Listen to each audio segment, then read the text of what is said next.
మా పెళ్లి నిశ్చయమైంది. కాని 6 నెలల దాకా ఆగవలసి ఉంది. కాబోయే మావారు, నేమ తరచూ కలుసుకుంటున్నాము.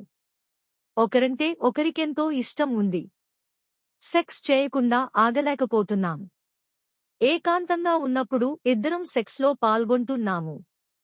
పెళ్లి కాకుండానే గర్భం వస్తుందనే భయం లేకపోలేదు. మా పరిస్థితి తట్టుకోలేని స్థితి.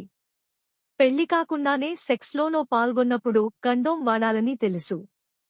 కాబోయే మావారికి కండోమ్లంటే ఇష్టం లేదు. బిళ్లలు వాడాలంటే భయంగా ఉంది. పెళ్లి కాకుండా లూప్ వేయించుకోవచ్చా? ఇటీవల కాలంలో తయారవుతున్న మెడికేటెడ్ లూప్స్ చాలా క్షేమకరమైనదే. పెళ్లి కాకుండానే లూప్ వేయించుకోవచ్చు. అలాగే కొందరు పెళ్లైన తర్వాత 2 నుంచి 3 వరకు సంవత్సరాల వరకు గర్భం రాకూడదనుకుంటారు. లైఫ్ ఎంజాయ్ చేయాలనుకుంటారు. వాళ్లు కూడా లూప్ వేయించుకోవచ్చు. మీ ఇద్దరూ కలిసి డాక్టరు దగ్గరికి వెళ్లి మీ విషయం చెప్పండి. తప్పకుండా మీకు సరైన మార్గం కనపడుతుంది.